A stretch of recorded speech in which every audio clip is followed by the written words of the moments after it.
強い相手に自分から喧嘩を売りに行くようなバカじゃない。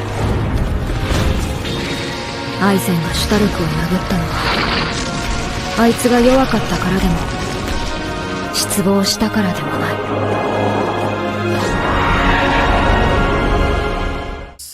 Sono Frieren atau dalam bahasa Inggris Frieren Beyond Journey's End merupakan salah satu anime yang unik kalau dipandang dari sudut perspektif storytelling nih. Jadi gini, latar waktu dan tempat set place di medieval times di mana hal-hal seperti warrior, mage, orcs, elf exists. Ya bayangin aja Dungeons and Dragons gitulah. Nah yang bikin unik nih, biasanya premis dari cerita-cerita seperti itu kan ya ada Lord Evil yang jahat terus mau ngancurin dunia. Terus mereka tuh harus ngumpulin satu-satu pendekar yang kuat yang akan mengalahkan Lord tersebut. Ya episode-episode awal mungkin ada pengenalannya, tengah-tengahnya pasti ada adventure-nya mereka, sampai mulai ke akhir series mereka kesusahan lawan Lord karena dia kuat banget gitu kan. Terus ujung-ujungnya Lordnya kalah. Yeay, festive, kembang api, happily ever after. Itu biasanya. Tapi di sini Sono Frieren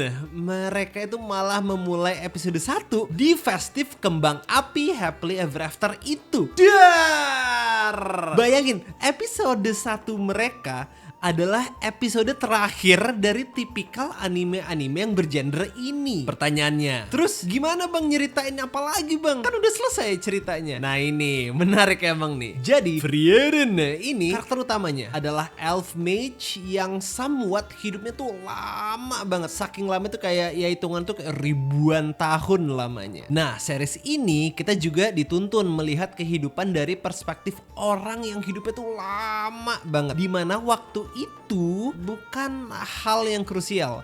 Jadi tiap episode time jump itu juga kencang banget. Saking parahnya time jump itu bisa 10 tahun, 20 tahun, 30 tahun, ya kayak begitulah. Oke, terus kenapa bang? Kan Lord jahatnya udah mati. Terus urgensi buat nonton series ini apa? Kan gak ada hal lagi yang harus diselesaikan. Kalau pertanyaannya seperti itu, iya emang gak ada. Jadi series ini bukan series kayak hack and slash action duar Dungeons and Dragons seperti itu Azikers. Lebih ke slice of life lah kalau kita bisa bilang. Apa sih rasanya ada di kaki dan juga ada di mata seorang master mage terkuat di dunia yang hidupnya lama banget. Ya sisi cerita itu pasti ya berkunjung ke teman-teman yang udah jadi lansia, karena pas pertama kali ketemu let's say malah masih bocil gitu. Kunjungin juga kota yang dulu sempet dia singgahi pas berpetualang, ketemu temen lama dan temen barunya, ya kayak gitu-gitulah kurang lebih. Tapi jujur, semenjak gua nonton series ini banyak banget pelajaran-pelajaran hidup. Apalagi nih, contohnya kayak kita orang yang hidup di Jakarta, semua tuh serba cepet, semua serba instan, serba hiruk pikuk. Gua saranin lu tuh nonton ini sih. Jujur, perspektif lu terhadap hidup pasti ada yang berubah. Trust me. Kita langsung lanjut untuk scoring. Gua bakal ngasih series ini 78 dari 100. Kenapa? Series ini tuh terdiri dari 28 episode dengan satu episode berdurasi sekitar 20 sampai 30 menit. Sebenarnya episode yang penting itu cuma bisa dihitung jari. Sisanya itu filler episode.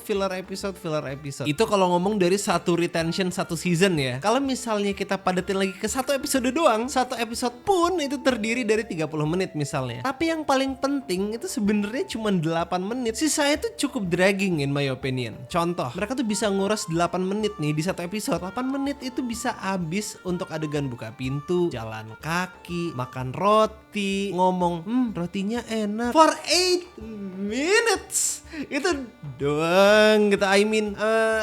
Dan itu banyak banget gitu ditemuin di series ini. Banyak juga nih karakter-karakter baru yang diintroduce, bahkan sampai nyeritain backstory-nya, adeknya, kakeknya, bapaknya. Beneran udah sepanjang itu nyeritain sampai butuh 2 episode yang ujung-ujungnya hilang aja gitu. Bahkan gak disebut lagi namanya, bahkan gak ketemu lagi sama orangnya. Beneran ada 2 episode dedicated untuk satu orang, terus hilang. Dia dadah, terus nggak disebut lagi ke depannya. Oke, kalau ditanya dari flow cara mereka nyusun cerita, kalau jujur dari gua nih ya, episode 1 dan 2 itu kerasnya kenceng banget, like god damn itu mantep banget gitu. Terus masuk ke episode 3 ke atas, 3 ke 4 ke 5 6 7 8 9 10 sampai episode 23 deh. Itu gua ngerasa banyak banget draggingnya. Itu adegan buka pintu, jalan kaki, makan roti, itu banyak banget di situ. Yang sebenarnya mungkin bisa dikurangin kali ya, nggak harus setiap episode seperti itu gitu loh. Masuk episode 23, di situ ada super plot twist sampai episode 28. Itu flow akan kenceng banget tuh dari situ Azikers. Jadi kalau lu nonton episode 1 2, abis itu lu skip ke episode 23 sampai 28, ya pasti nggak ngerti sih ceritanya. Cuman itu flow yang paling kenceng sih. Karena di tengah-tengahnya itu banyak banget hal-hal yang oke, gue ngepelajarin satu ilmu kehidupan, terus habis itu sisanya ya gue ngelihat orang metik bunga gitu. Oke, kita sekarang move on ke secara visual. Secara visual ini sebenarnya biasa aja.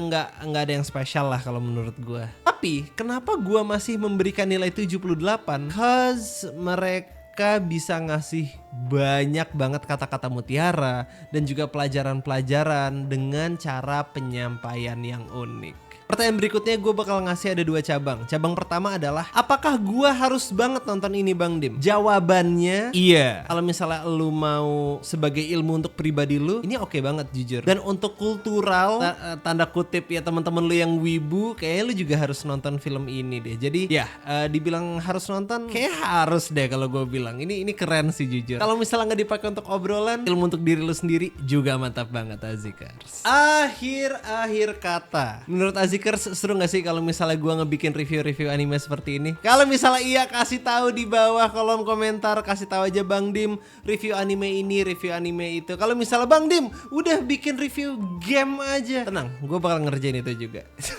Sampai jumpa minggu depan.